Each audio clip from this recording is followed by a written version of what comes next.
The famous 1980s wrestler Ted DiBiase once said, "Every man has a price." And with that being said, you being an author, a person who has published a book or maybe getting ready to publish books, what is that price that it would take for you to part ways with your intellectual property? How much would you need to be compensated in order to feel justified in giving off of your assets? Well, today's guest is Sean Dollwet. Now, Sean's actually been on the YouTube space for quite some time. Heck, I actually saw him start out his channel quite some time ago, and actually we'll even dive into that even further in this one. But Sean actually was, he had a valuation of his self-publishing business at $1 million. What?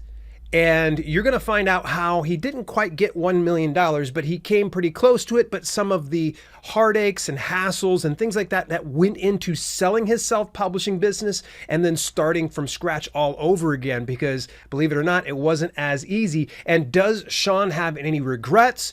You're going to find out exactly what that looks like, and you'll get some insights on somebody who has walked this path. And if you, for some reason, want to walk that path as well, maybe he'll give you a couple little tips that you can do yourself. I'll see you on the inside of this interview. You and I have been connected for how many years now? Like, I think you and I stumbled over each other 2017-ish. Man, I think, yeah, around 2017, 2018, probably 2017, because I started self-publishing end of 2016, so I've been in the space since then. So yeah, it's been a long time, man. What's that journey been like for you since? Well, do you want to know like how I got started with publishing and how it went? Yeah. For me, or? Give it to me, man. Yeah. The floor is yours. Okay, so the journey basically started, so I'm originally from Japan. I moved to Hawaii when I was 14 and, went to high school there, learned English. When I was 18, I discovered entrepreneurship. I was actually recruited into a network marketing company by my friend. And, that's how I learned the concept of passive income, entrepreneurship. There's a better way than trading your time for money, right? There's actually, you can make money while you sleep, basically. So I'm like, this is amazing. That's exactly what I want to do. So I went for, I tried to be successful with network marketing for years and years and years. I read a ton of books, try to improve my skills with sales and marketing as well. But, as a natural introvert, and also English was my second language, now I speak a lot better, but I still stutter, once in a while here. Back then it was a lot worse. And, I just wasn't a good networker, and I couldn't make that business happen. But I still had this dream of, I wanted to be an entrepreneur and more so make a ton of money and make a ton of semi-passive income, I guess. So I was working a full-time job around when I was 20, 21. I think I was 21 back in 2016. So I was working a full-time job as a concierge for this big hotel chain. I'm not going to mention name, but you definitely know which hotel. And I was a concierge over there. And then one day, on back of, after my shift was done, I YouTubed how to make money online. While I was brushing my teeth, I'm like, I was just randomly got this thought. So I looked it up.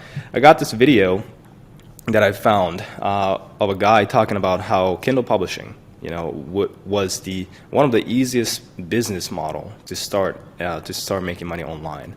So I'm like, all right, cool. Let me give this a shot. So I purchased a course and, started publishing a book on it. So basically back then, this course was teaching how to create like very, very short books, like mini books, around 5,000 word long. And you can write it yourself or you can hire somebody on Upwork. So I went and hired someone on Upwork, got the book done, got the cover done, and the course didn't, teach anything about marketing. So I was kind of stuck there. I went into like different Facebook groups and, asking people how to do the marketing part. But anyways, I published it after a month or so, and then I started making money. That was the first money I ever made online, and I literally made $1, and I'm like, this is crazy. I'm gonna go all in. So after making $1, I actually spent like all the money that I had saved up from my job to hire a coach, and then I just went all in from there. But the first book started doing $200 or so a month, and so obviously it died down very quickly. And the issue was that it was a good keyword, good niche. profitable, and that's why I was making sales. But what happened was the book wasn't good, obviously, because it was like 5,000 word long, right? So I got a lot of negative reviews. It just slowly died. And so I pretty much like kept repeating the process. The second book, the third book, fourth book, and every time, some would flop, some would make money, but overall I was kind of like stacking my income, and it was growing every single month. And just kept doing that. I think I hit my first $1,000 a month after my third month, and then kept Nice. going and going and going.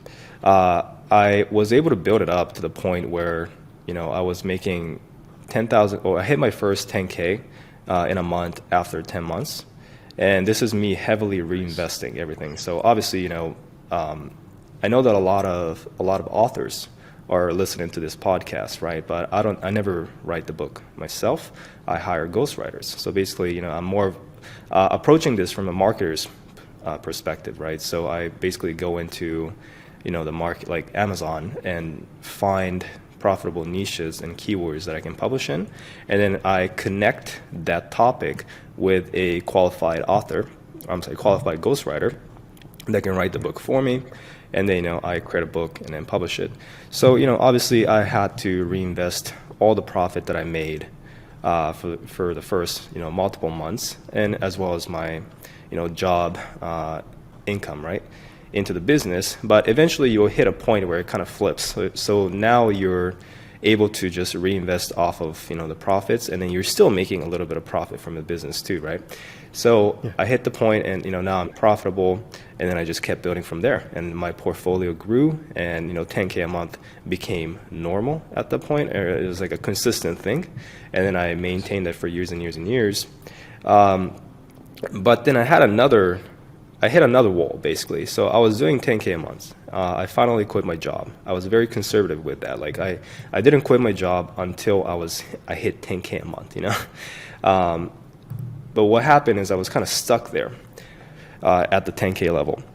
And the biggest lesson I learned, should I keep going, or do you have any? No, please. I'm listening. Go. Keep going. Keep going. All right, cool. Okay. So what happened was, it was great. I'm not complaining because I was consistently hitting $10,000 a month. But I hit a point where every time I publish a new book, that would do well, but my old book would die off. So it was like plus minus zero, So I was in this rat race of just consistently publishing new books, right? But then the old one would die. So the ceiling of 10K was not growing.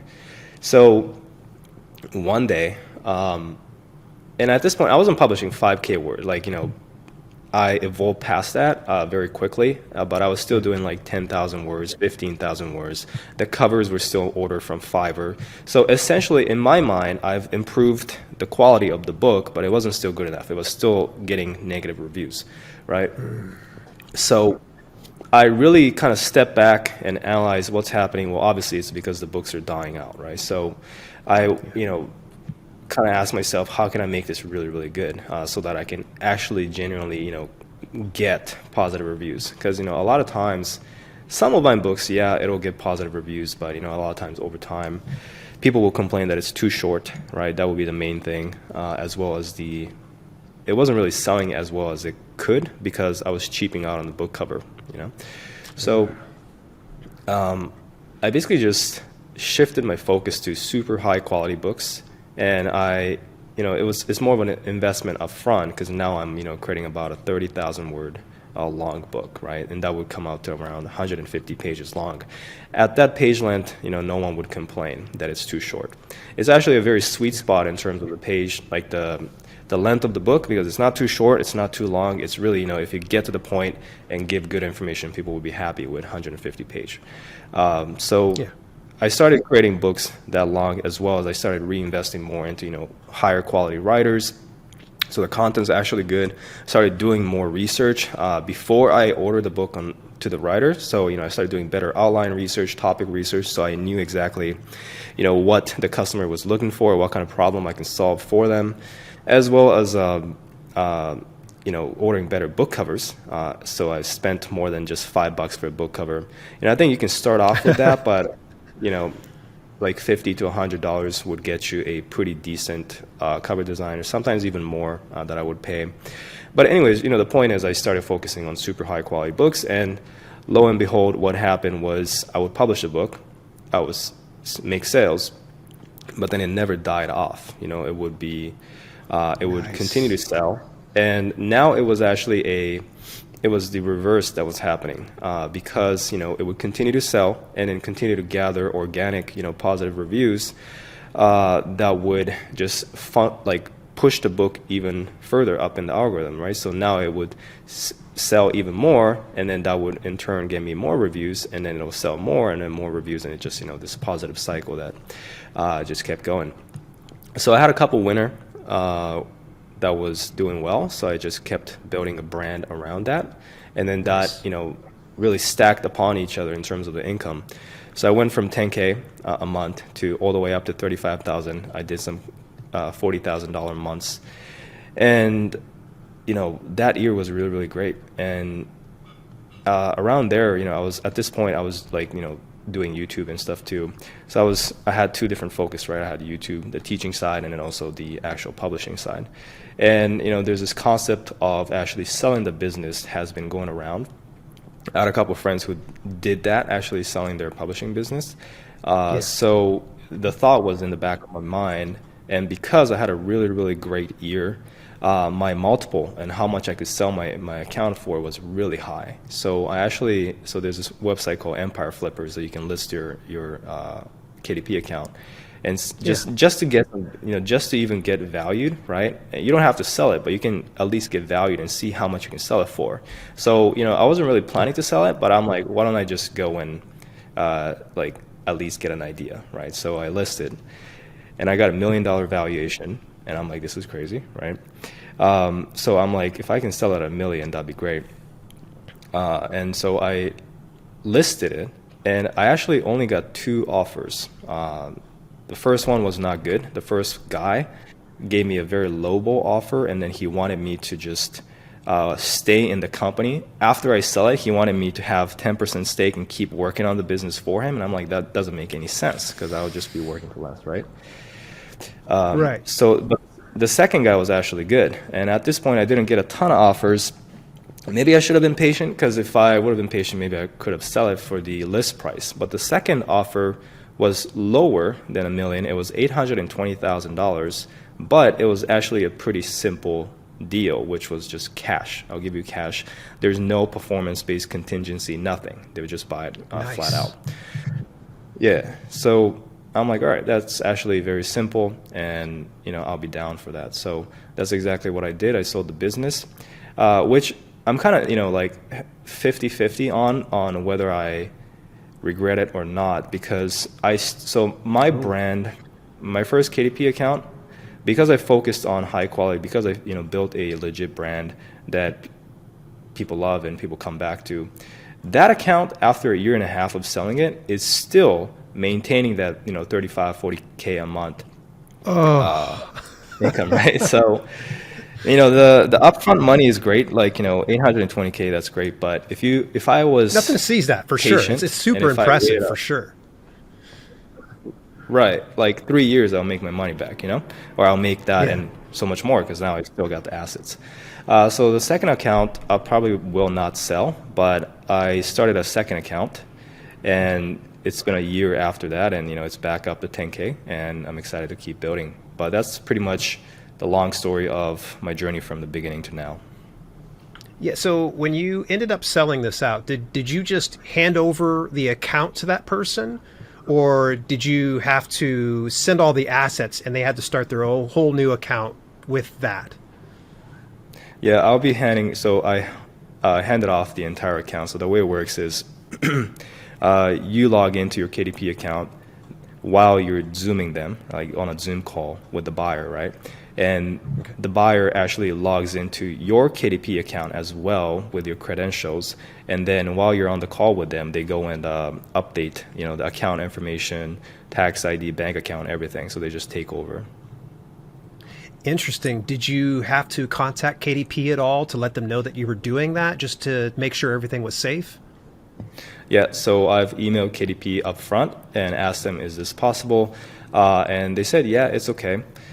It's possible, but they did say that you cannot transfer individual books or transfer books to another account, right? If you want to do this, they have to take over the account. So that's something that I emailed them and confirmed. So is an all or nothing type situation then? At least from my understanding, yeah. Some people do Yeah. say that you can transfer individual books. I don't know how that works, Yeah. but so this whole selling process took like months, right? So I've been going back and forth with Empire Flippers, which is a broker company, and also went back and forth with KDP, and the only solution we found was this. So if there's another way, that'd be great, selling individual books, but I don't know any. What's the current account looking like now? Now that you've started a new account, are you back on track to earning that 20,000, 30,000, 40,000 per month? Yeah, so revenue-wise, last month I did $15,000, 10K, or actually 11K yeah. from KDP, and then around 2,500 from ACX, and I have Ingram Spark and different channels, right? So added up to 15K. The ads are kind of expensive though for this new account. So the thing about my new KDP brand is that I cannot go into the same niche that I know is profitable and that I know very well of, right? Because I have the non-compete, because I sold the first one, I had to sign a non-compete. So I went into this second KDP niche, and I've never done it. It looked great when I researched it, but after starting it, I'm learning that maybe there's a lot of like traditional publishing companies publishing books on it, because the ad cost just is really high. It's a lot higher than the first one. So I'm still profiting, right? 15K, I'm still profiting, maybe like half of that, but the ad cost is on a higher end. And that's the next thing that we're working on, is I actually, started working with a new ad management service. So hopefully we can lower the A cost and everything. But revenue-wise, it's doing well, and I think over time, as we keep building it, keep getting reviews, the number will keep growing. Because that's the thing with KDP, right? It's like the more books you have in your portfolio, the more reviews. Basically, the time is on your side. If you do it right and if you keep building it, it's very steady, and it just keeps increasing over time. So have you broken into fiction yet? Because it seems like you've primarily focused on nonfiction since day one. Mm-hmm. Yeah. I was tempted to do fiction for a while. I started with nonfiction. That's because that's what the course taught, right, when I first started. And that's what I saw success. For a while, I thought fiction would be cool because, with fiction, it really builds upon each other. With nonfiction, typically it's standalone books, right? So, yes, you can create a brand, create a series, but there's a limit to like how many books one customer buys from you. But with fiction, I mean, it can be literally unlimited. Like once you hook them in to your series, they can buy the entire thing, and your lifetime value of the customer can be like extremely high. But at the same time, with fiction, from my understanding, I never done it, so it's really like just speaking based on looking into it from an outsider perspective. But I've gone through the fiction course multiple times. I have many fiction friends, and they all kind of agree with this, where they say that it's profitable, but it's also very expensive to start, significantly more expensive than nonfiction. Because with nonfiction, you can target easy to rank keywords that's low in competition, and then you can start making money from one book. With fiction, there's not really a keyword-based ranking, right? It's more so category, and pretty much it's like romance. Everybody goes into romance. So the competition is significantly high, and how do you stand out from that? Well, you just got to run a crap ton of ads and outbid your competition. And at the same time, your lifetime value of the customer becomes very important, because if you're spending so much on ads, you got to make sure that you're making your money back. And the easiest way is to have a bunch of books so that the customer can buy more from you, and thus you're making more money, right? But if you only have one book, if you're just getting started, that's not going to happen. You're not going to be making a ton of money. So you really need to eat the cost, like you need to eat a loss for the first multiple books until your series is built up, and your lifetime value is higher, and then your audience email list is built up, then you can start seeing profit. But a lot of my friends say, it's like tens of thousands of dollars just to get to that point. I don't know if that's true, but I know that it's just more expensive, and it sounds like a whole new business, fiction and nonfiction. So I'm like, nonfiction is working for me, so I'll just stick to that. That's true. You got that formula. Yeah, if it works, definitely keep going with it. And before you know it, maybe you'll be selling another $1 million business here. And I certainly hope that works for you, man. As we start to wrap up the podcast, I always like to ask my guests, which, by the way, we just covered 20 minutes like it was nothing. And I appreciate you taking some time with me. But I asked this, what advice would you give to any aspiring authors and self-publishers out there?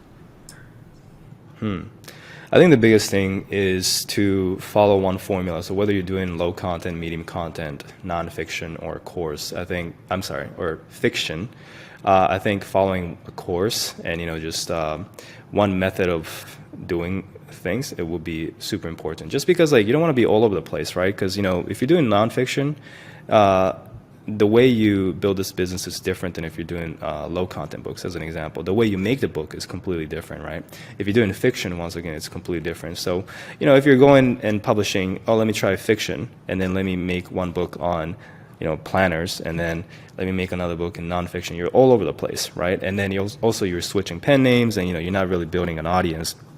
So the point is, stick to one niche, right? Stick to one type of business, so whether that's fiction, nonfiction, or low content, and within that, whether you're doing, let's say you're doing nonfiction, within nonfiction, you want to stick to one niche. So once again, you don't want to be all over the place. You want to, dive deep into the niche and build a brand from there. But on top of that, you want to kind of just follow someone that knows what they're doing, and just go all in for about a year. I would say, I think a lot of people have this weird expectation that you can make it happen like in a month, 2 months, 3 months, because a lot of YouTube videos will give this false expectations of making a bunch of money in a very short time, right? Because those are the videos that gets views. But the reality is, and no matter what business you do, you should be going all in for at least a year, I think, just to determine whether it's working for you or not. I think that'd be my number one advice, is just, follow one method of doing things, and then just don't shotgun and be all over the place. Just pick one niche and, build it as deep as you can.